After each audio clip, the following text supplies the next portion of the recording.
Hola androides, ¿cómo estáis? Bienvenidos a un nuevo vídeo. Hoy será un vídeo muy interesante ya que haremos la review de este dispositivo, el Chromecast, el dispositivo de Google para hacer inteligente nuestro televisor. Como sabéis, salió hace unos meses en Estados Unidos, donde se popularizó bastante y ahora finalmente ha decidido esta misma semana internacionalizarse y ha salido en diversos países, entre ellos España, así que he decidido hacerme con uno para mostraroslo y ver si realmente vale o no la pena. Como sabéis, hasta ahora ya hay varios dispositivos que le añaden funcionalidades a nuestro televisor, como por ejemplo el Apple TV, o dentro de Android hay varios stickers que los conectas y le añaden funcionalidades. Pero el Chromecast funciona de un modo totalmente distinto, ya que no cuenta con un mando de control remoto, así como un sistema operativo que usar, sino que depende 100% de la fuente que será nuestro smartphone o tablet o nuestro ordenador, el cual será retransmitido a través del Chromecast a nuestro televisor. Como supongo que ya habréis leído por ahí, cuenta con un dato realmente importante, el precio, y es que este dispositivo, el Chromecast, vale solamente 35 euros, más 3 euros de gastos de envío si lo compráis a través de Google Play, lo cual es realmente un precio ridículo comparado con la competencia, aunque también tiene unas funcionalidades diferentes. Así que hoy vamos a descubrirlo un poco más a fondo y luego haré dos vídeos, uno para ver en qué casos vale o no la pena y otro para aprovecharlo al 100%, así que vamos a conocerlo un poco más a fondo. Antes de nada, vamos a descubrir el contenido de la caja. Por fuera no tiene ningún misterio, la verdad es que es bonita porque es bastante compacta y el diseño es minimalista, como podéis observar, así que abriremos la pestaña. Aquí veremos los pasos de instalación, aunque ahora os lo explicaré más detalladamente.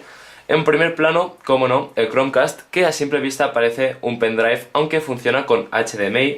Lo dejaremos apartado, quitaremos esto y nos encontraremos primero el cable de micro USB a USB que será necesario conectar en la parte posterior, así que tan limpio no quedará.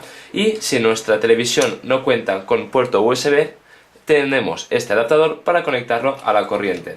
Finalmente también cuenta con un alargador HDMI que nos será útil en el caso que la conexión HDMI en nuestro televisor sea complicada. La manera de conectarlo es súper sencillo.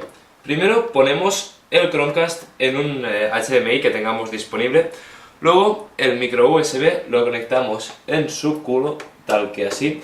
Y finalmente, si nuestro televisor dispone de USB, directamente lo conectamos, en cuyo caso yo preferiría que si tenéis uno más corto, así por detrás no queda tan feo, digamos, pero mi caso es uno de los pocos que teniendo HDMI no tiene USB, así que cojo el adaptador, lo conecto a él y simplemente lo conectamos a la corriente. ¡Tachán! Bueno, como nota, hemos descubierto que si en vez de conectarlo a la corriente lo conectamos con USB a la Play, también funciona correctamente. Una vez esté todo bien conectado, se nos encenderá automáticamente el televisor y aparecerá esta pantalla. Si no sale, simplemente lo abrís y vais al apartado de la fuente HDMI. Entonces vamos a configurarlo. Se puede hacer tanto desde el ordenador, pero en este caso lo haremos desde Android y accederemos a la Play Store y tendremos que bajarnos una aplicación con el mismo nombre, Chromecast, y le daremos a abrir. En el apartado de dispositivos, evidentemente tendremos que estar conectados al mismo Wi-Fi. Nos saldrá un Chromecast que dice 0252. Como veis, aquí en la televisión pone el mismo número, así que simplemente haremos clic en él. Y nos dice que necesita configurarse, así que le damos a configurar. Seleccionamos el país, en mi caso España, y esperaremos. A medio proceso nos pedirá una confirmación. Estas 4 cifras que veis aquí en la derecha de la pantalla dice que si nos aparecen en el móvil, así que le daremos que sí, que aparece el código. Uy, que esto está un poco borroso. Y nos dice que le podemos escoger un nombre. Bueno, yo por ejemplo le voy a dejar en Chromecast sin estos números feos y estableceremos el nombre. Ahora tendremos que escribir la contraseña de nuestro Wi-Fi. Una vez la hayamos escrito, le daremos a establecer red. Entonces el proceso de configuración habrá acabado. Simplemente ahora el Chromecast hará algunas actualizaciones. A mí me tardaron aproximadamente un par de minutos, así que simplemente esperaremos a que se finalicen. Una vez ha terminado de reiniciarse, podemos volver, por ejemplo, al dispositivo móvil, aunque también en el portátil, y abriré alguna de las aplicaciones compatibles. Haré otro vídeo explicando cómo sacar más provecho de este dispositivo. Podremos hacer clic en un vídeo, pero antes haremos clic en este de aquí y podremos seleccionar para conectarlo al Chromecast y le damos. Entonces ahí veremos que se está abriendo la aplicación. Simplemente ahora haré clic en uno de mis vídeos y le daré a reproducir. Y si todo funciona correctamente, en breve empezará a hacer stream. Hola androides, ¿cómo estáis? Ahí está. Tío, tío, este pavo me da más rabia. Joder, cállate, subnormal. Desde el portátil, del mismo modo, entraremos a la misma web google.com/chromecast/setup y le daremos a descargar. Una vez acabe de descargar, continuáis con el proceso, es darle a aceptar hasta que llegue al punto que diga que ya está conectado. Podréis descargar la extensión de Chromecast para Chrome, en el que simplemente le daremos a añadir la extensión y esperaremos a que se acabe. Aquí, cuando salga la ventanita, le daremos a añadir y esperaremos hasta que aparezca este recuadro.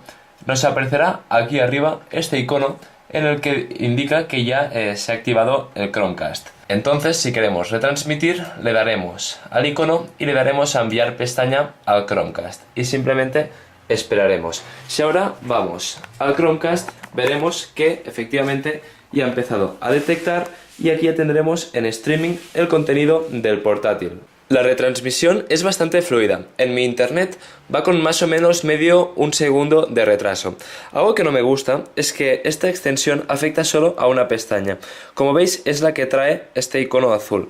Por ejemplo, si yo cambio de pestaña, ahí detrás en la televisión no notaremos ningún cambio, sino que, por ejemplo, si queremos ir a alguna web, tendremos que escribirla aquí, le he dado, y como veis, ahí aparece directamente. Bueno, androides, he estado testeando un rato el mirroring a través de Chrome en Chromecast y la verdad es que me ha gustado mucho la experiencia. Voy a decir las cosas que me han gustado. Me ha gustado a que, pese que vaya con medio segundo de retraso, yo pensaba que sería imposible lo que es hacer streaming de un vídeo. Bueno, en este caso es una película entera, en este caso es Infiltrados, y la verdad es que yo, a partir de ahora, yo las veía en el portátil con esta pantalla fatal en mi despacho, así que ahora tendré el portátil ahí y las veré desde aquí.